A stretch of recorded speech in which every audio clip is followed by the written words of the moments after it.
The Gate of Tears, I gave an explanation about it in some place, and the Zohar writes about it. It writes that the Gate of Tears is when a person wants to resemble the Creator, and this is his cry, his desire. He's not really crying, he's happy to have this kind of deficit.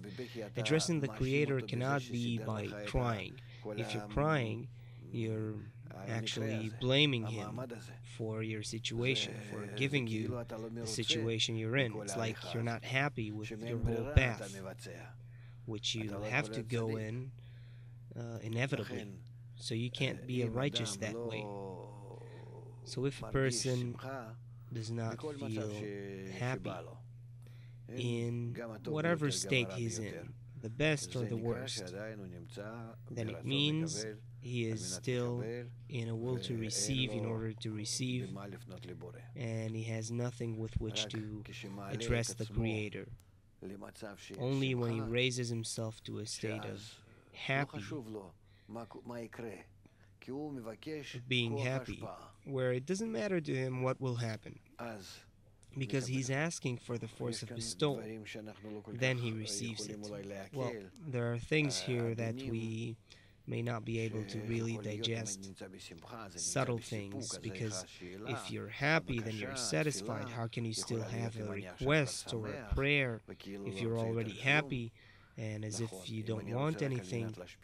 True, if you only want to bestow, then your joy is having this request, having this desire, asking for the force of bestowal.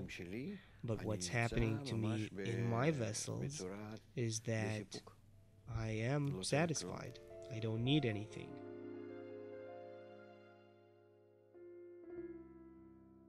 The truth is that the Zohar doesn't really arouse questions. It more like ties the person to its melody, to its flow.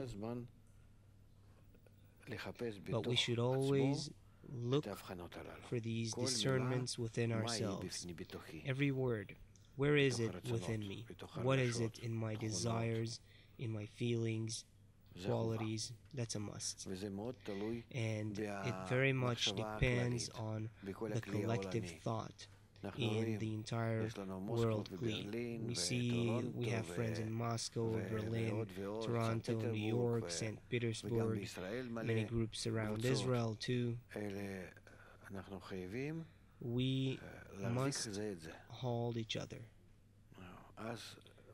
Then it is certain that everyone will have the right sensitivity, because the sensitivity to spirituality happens in the connection between people, the connection or the lack of connection. So what's important is to do it together, either together or against being together, but the important thing is to aim at the connection between us. Reading the Zohar affects me if I don't feel it. You will feel it. It affects you strongly. Sit and study for 10 lessons and then tell us. Tell us if it affects you or not. You'll feel changes very clearly. There are big changes in all kinds of ways. First of all, in how you concentrate in life, what you pay attention to and what you don't. Your feeling becomes more introverted. You allow more room for your relation with others, attitude to others. You suddenly start dreaming or thinking of all kinds of actions that you read about in the Zohar, and you start describing it in a way that it's connected to our world as the inner actions happening, and so on.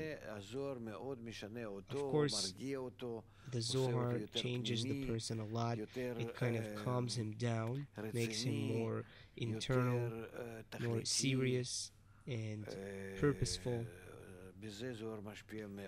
In that, the Zohar affects you very much. And it doesn't depend on how much you understand, it does depend on how much you make an effort to absorb what's happening here. What is this talking about?